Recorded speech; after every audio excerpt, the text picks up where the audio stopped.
Disclaimer, ang kwentong ito ay kathang-isip lamang at batay sa mga alamat, paniniwala, at karanasang bayan sa mga probinsya ng Pilipinas. Anumang pagkakahawig sa tunay na tao, lugar, o pangyayari ay hindi sinasadya. Layunin ng kwento na maghatid ng kilabot, aral, at pagninilay sa mga manonood. Sa isang liblib na baryo sa Negros Occidental, nakatira ang isang batang 8 taong gulang na si Tomas. Payat, kayumanggi, at laging may ngiti sa labi, pero may kakaibang kuryosidad sa mga bagay na ipinagbabawal. Sa kabila ng mga paalala ng kanyang mga magulang, mahilig siyang pumunta sa gubat sa likod ng kanilang bahay, isang lugar na sinasabing tinitirhan ng mga nilalang na hindi dapat makita ng tao. Isang dapit hapon, habang hinahabol ni Tomas ang kanyang saranggola na tinangay ng hangin, napunta siya sa pinakaloob ng gubat. Ang mga puno roon ay sobrang taas, halos di na nakikita ang langit.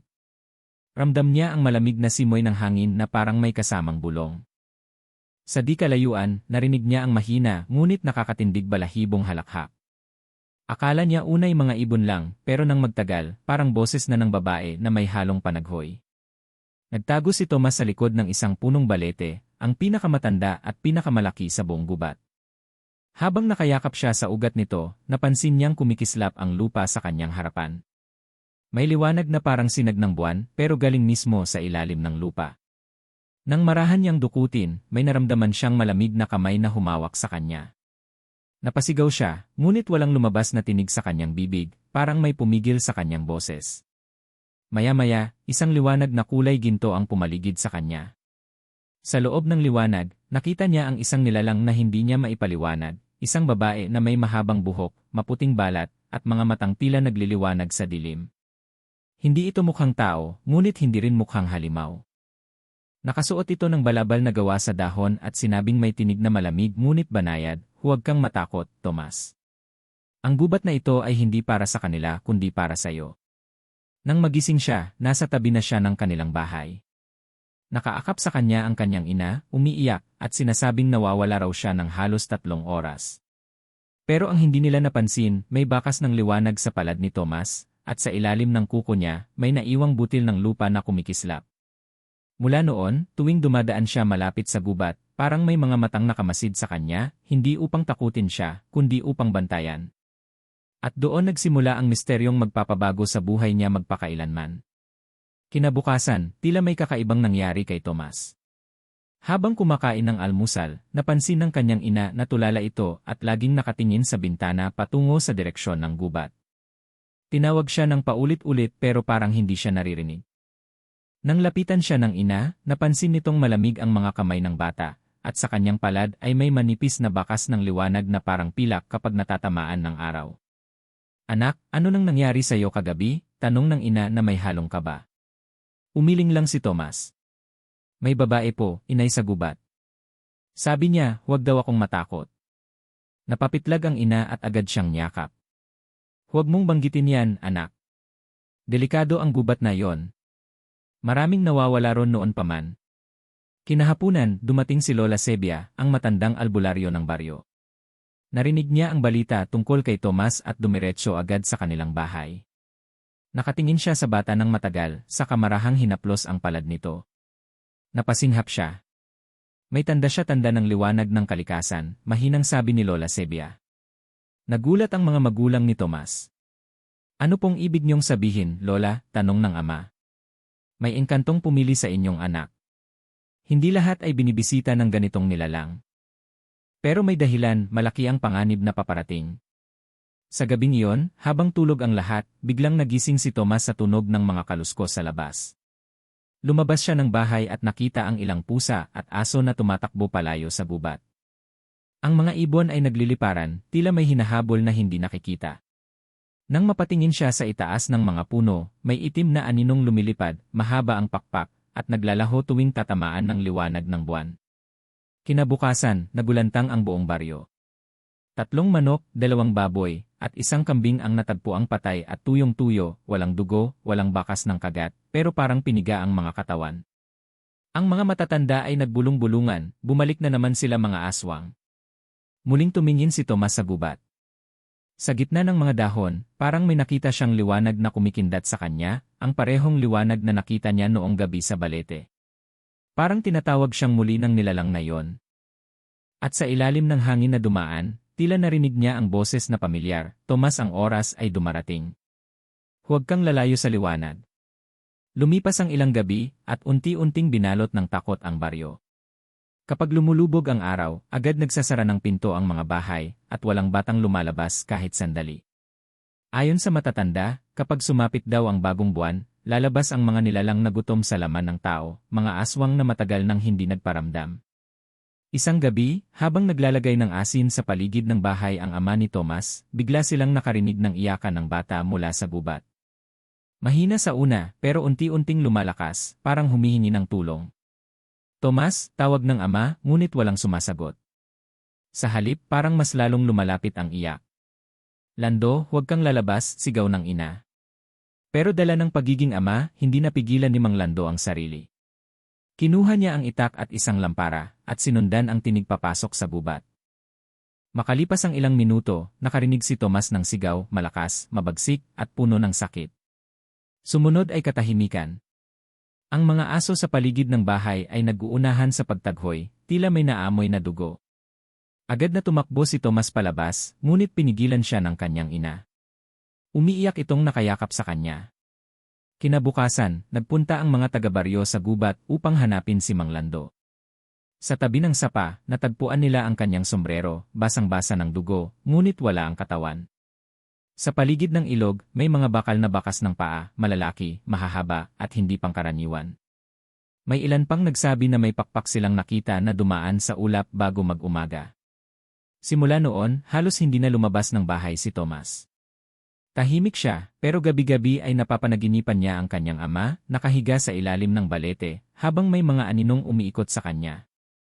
Sa panaginip, laging may boses na nagsasabing, "Piliin mo ang liwanag bago ka lamunin ng dilim." Lumipas ang 3 araw na walang buwan. Sa gabi ng ika-4, habang nag-aapoy ang lampara sa loob ng bahay, may banayad na pag-uga sa bubong. Dahan-dahang kumaluskos ang mga kuko, at may narinig silang paghinga mula sa labas ng bintana. Nang silipin ng ina ni Tomas, nakita niya ang mata ng isang nilalang, mapula, mabagal kumurap, at puno ng gutom. Napahiyaw siya, at bago pa man makasara ang bintana, may malakas na hampas na sumira rito. Ngunit bago pa man makapasok ang nilalang, biglang kumislap ang liwanag sa palad ni Tomas, at tila may hanging malamig na pumulupot sa paligid ng bahay. Sa labas, narinig nilang umatungal ang nilalang, nasusunog sa liwanag. At sa gitna ng dilim, sa dulo ng gubat, muling lumitaw ang engkanto. Tahimik itong nakatingin kay Tomas, at tila may inihahandang babala. Matapos ang gabing iyon, halos hindi na makatulog si Tomas. Sa tuwing ipipikit niya ang kanyang mga mata, naririnig pa rin niya ang huni ng hangin na tila may kasamang boses. Minsan, may nararamdaman siyang malamig na haplos sa kanyang buhok, parang inaalo siya ng isang nilalang na hindi niya nakikita. Ang kanyang ina naman ay halos hindi na rin makapahinga, palaging gising at nagdarasal habang yakap ang rosaryo. Isang gabi, habang tahimik ang buong baryo at tanging alingawngaw ng kuliglig ang maririnig, biglang sumilaw ang paligid ng bahay ni na Tomas. Ang liwanag ay hindi galing sa lampara o buwan, tila ito'y nagmumula sa hangin mismo. Dahan-dahang dumilat si Tomas at nakita sa gilid ng kanyang kama ang babaeng engkanto na unang nagpakita sa kanya sa gubat. Nakasimangot ito, ngunit may lungkot sa mga mata. "Tomas," mahina nitong wika, "ang dilim ay dumarami. Ang mga aswang ay nagbabalik, at ang dugo ng iyong ama ay kanilang ginamit upang makapasok muli sa lupain naming mga tagapangalaga. Kailangan mong pumili kung mananatili kang tao o isasagawa mo ang tungkuling iniwan niya." Hindi makasagot si Tomas. Nanginginig ang kanyang mga kamay. "Anong ibig mong sabihin?" tanong niya sa luha ang tinig. Ngumiti ang engkanto, bahagyang malungkot. "May dugo ng bantay kalikasan ang iyong ama at dumadaloy iyon sa iyo. Kaya mo silang labanan kung nanaisin mo." Biglang nagbago ang paligid. Ang bahay ay naglaho, at napalibutan si Tomas ng mga ilaw na parang alitaptap, umiikot sa kanya. Sa gitna ng mga ilaw, lumitaw ang imahe ng kanyang ama, nakangiti ngunit walang tinig. Sa dibdib nito, kumikislap ang tanda ng liwanag, katulad ng nasa palad ni Tomas. Hindi pa huli ang lahat, muling wika ng engkanto. Ngunit kailangang matuto kang magtiwala sa liwanag. Huwag kang lamunin ng galit. Dahil ang galit ay pintuan ng kadiliman. Biglang lumakas ang hangin. Ang paligid ay umuga, at naramdaman niyang parang may malamig na kamay na humihila sa kanya pabalik sa realidad. Pagdilat ni Tomas, umaga na. Pawisan siya, ngunit may kakaibang pakiramdam, parang may lakas na dumaloy sa kanyang katawan. Pagbaba niya sa bahay, nakita niya sa ilalim ng lamesa ang lumang itak ng kanyang ama. Ang hawakan nito ay may nakaukit na simbolo ng araw at buwan. Nang hawakan niya ito, bigla itong kumislap at sa sandaling iyon, alam niyang hindi na siya basta ordinaryong bata. Sa malayo, sa gilid ng gubat, narinig niyang muling tinig ng engkanto, simula na ito, Tomas. Sa liwanag ng kalikasan, ikaw na ang bantay. Kinabukasan, matapos ang kakaibang panaginip, napansin ni Tomas na mas malinaw na ang kanyang pandinig at paningin. Naririnig niya ang mga bulong ng hangin, ang mahihinang yabag ng mga hayop, at kahit ang tibok ng sariling puso. Sa bawat hakbang niya, tila may gumagabay na liwanag sa kanyang paligid. Ngunit kasabay ng kapangyarihang iyon ay ang pagdating ng maraming tanong, sino talaga siya, at bakit siya pinili ng engkanto? Nang gabing iyon, dumating si Lola Sebia. Tahimik itong umupo sa harap ng kanilang bahay at tinawag si Tomas. Alam ko na ang nangyayari sa'yo, apo, mahinahon nitong sabi. Panahon na para malaman mo ang totoo. Inilabas ng matanda ang lumang kwaderno na may balat ng kahoy. Binuksan niya ito sa gitnang pahina, kung saan naroon ang mga guhit ng araw, buwan, at mga dahon. Ang iyong ama, si Mang Lando, ay hindi basta-basta tao. Siya ay mula sa linya ng mga bantay kalikasan, mga tagapagtanggol ng kalikasan, laban sa mga nilalang ng dilim. Noong kabataan niya, siya ay tinawag din ng engkanto para labanan ang mga aswang na minsang sumira sa baryong ito. Napatulala si Tomas. Hindi niya maipaliwanag kung natatakot ba siya o humahanga sa ama. Kung ganon, tanong niya, bakit siya namatay? Tumitig si Lola Sebia sa kanya. Hindi siya namatay, apo. Siya ay inialay ang kanyang kaluluwa upang iselyo ang hangganan sa pagitan ng mundo ng tao at ng mga aswang. Ngunit nabuksan muli ang lagusan at tanging ikaw lamang ang may kakayahang isara ito. Habang nag-uusap sila, napansin ng ina ni Tomas na may usok na lumalabas sa ilalim ng pinto. Nang buksan ito, may nasusunog na sanga ng balete sa labas, na tila may naglagay upang itaboy ang liwanag. Sa malayo, may aninong nakamasid, mga matang pula at kumikislap. Nahanap ka na nila, sabi ni Lola Sebia. Kailangan mong matutong gamitin ang lakas ng iyong ama bago pa mahuli ang lahat. Kinabukasan, dinala ni Lola Sebia si Tomas sa lumang kuweba sa dulo ng baryo, kung saan dati raw nagtatago ang mga bantay kalikasan. Doon niya ipinaliwanag kung paano gamitin ang liwanag ng kalikasan, isang lakas na nagmumula sa kabutihan ng puso. Itinuro niyang huwag labanan ang dilim sa pamamagitan ng galit, kundi ng liwanag at pananalig. Habang nagsasanay, biglang nagdilim ang paligid at lumamig ang hangin. Mula sa labas ng kuweba, narinig nila ang sabay-sabay na iyakan ng mga bata, isang palatandaan na nagsisimula ng kumilos ang mga aswang. At sa unang pagkakataon, tumingin si Tomas sa liwanag ng itak ng kanyang ama. Kung ako na ang susunod na bantay, wika niya, hindi ko hahayaang may batang mawala muli. Dumating ang gabi ng kabilugan ng buwan. Sa baryo, tahimik ang lahat. Walang aso ang tumatahol, walang ibon ang kumikibo, parang hinihintay ng kalikasan ang isang bagay na nakakatakot na mangyayari. Si Tomas, suot ang lumang balabal ng kanyang ama, ay nakaupo sa harap ng bahay habang hawak ang itak na kumikislap sa liwanag ng buwan. Sa tabi niya, si Lola Sebia ay naglalagay ng asin at mga dahon ng bayabas sa paligid bilang proteksyon. Ngayong gabi, wika ni Lola Sebia, magpapakita sila. At kapag naramdaman nilang handa ka, lalapit sila para subukin ang iyong tapang. Hindi pa man lumilipas ang ilang minuto, biglang umihip ang malamig na hangin. Ang mga ilaw ng lampara ay isa-isang namatay, at tanging liwanag ng buwan ang natira. Sa di kalayuan, may narinig silang pagaspas ng mga pakpak, mahahaba, mabibigat, at bumabalik-balik sa paligid ng baryo. Sinundan iyon ng malamig na sigaw ng isang babae, halong iyak at halakhak. Lola, sila na ba yun? Pabulong na tanong ni Tomas. Ngumiti si Lola Sebia, bagaman halatang kinakabahan. Huwag kang matakot, apo. Tandaan mo, liwanag ang iyong sandata. Mula sa bubungan, bumagsak ang tatlong anino, mga nilalang na balot ng itim, may mahahabang kuko, at mga matang kumikislap na pula. Isa-isa nilang nilapitan si Tomas, humihigop ng hangin, at mumiti na parang gutom na gutom.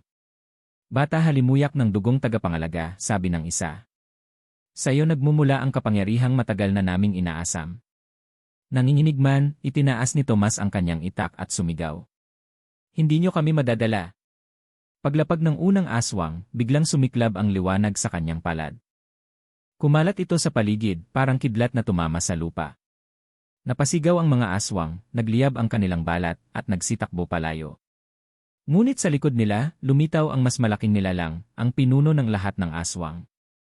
Isa itong babaeng matanda, may pakpak ng paniki at mga matang kulay abo. Walang batang makakapigil sa amin, sabi nito sa tinig na parang nagmumula sa ilalim ng lupa. Ngunit bago ito makalapit, isang malakas na puting liwanag ang biglang sumabog sa langit. Lumitaw si Amira, ang engkanto, sa gitna ng liwanag. Ang kanyang buhok ay kumikislap na parang sinag ng araw, at sa kanyang mga kamay ay nag-aapoy ang kapangyarihan ng kalikasan. Hindi niyo siya mahahawakan, mariing sabi ni Amira. Habang may liwanag sa mundong ito, hindi maghahari ang kadiliman. Nagliyab ang buong paligid, at naglaho ang mga aswang sa usok. Ngunit alam ni Tomas, hindi pa tapos ang lahat. Sa likod ng liwanag, may nakatagong puwersang mas malakas, naghihintay ng tamang sandali upang gumanti. Pagkatapos ng sagupaan, tumahimik ang paligid. Ang hangin ay malamig ngunit mabigat, at ang buwan ay tila dumudugo sa kalangitan. Sa gitna ng abo at usok, nakatayo si Amira, bahagyang humihinga ng malalim. Si Tomas naman ay nakaluhod, hawak ang itak ng kanyang ama, habol ang hininga. Akala niya tapos na ang lahat, hanggang sa maramdaman niyang gumagalaw muli ang lupa. Mula sa ilalim ng lupa ay lumitaw ang pinuno ng mga aswang. Ang dating anyo nitong matanda ay nagbago, ngayon, ito ay may mahahabang sungay, mga pakpak na kasing lapad ng bahay, at balat na parang nasusunog sa apoy ngunit patuloy pa ring nabubuhay. Hindi pa ako tapos, sigaw nito. Hindi mo ako mapipigil, engkanto. Ang dugong pinangako ng ama ng batang iyan ay akin. Agad na humarang si Amira. Hindi mo siya makukuha, Lamara. Lumaban ang engkanto gamit ang liwanag, habang si Tomas ay pinoprotektahan ng alon ng enerhiya. Sa bawat banggaan ng kanilang mga kapangyarihan, nagliliwanag ang langit at umuuga ang lupa, parang may bagyong nagngangalit. Ngunit sa bawat sandali, humihina si Amira. Ang kanyang balat ay nagkakaroon ng bitak ng liwanag, tanda ng pagkaubos ng kanyang lakas. Amira, tama na, sigaw ni Tomas. Tulungan mo akong lumaban. Umiti ang engkanto. Hindi, Tomas. Ang lakas ko ay para sa'yo. Hindi para sa digmaan, kundi para sa liwanag na mananatili sa puso mo. Mabilis na nilapitan ni Lamara si Tomas, ngunit bago pa ito makalapit, yumakap si Amira sa bata at isinabog ang huling sinag ng kanyang kapangyarihan. Ang buong paligid ay nabalot ng purong puting liwanag na halos ikabulag ng mga nakasaksi. Nagsimulang sumigaw ang mga aswang, isa-isang natutunaw sa apoy ng kalikasan. Si Lamara ay lumiyab hanggang sa maging abo, habang si Amira ay dahan-dahang nagiging alabok ng liwanag.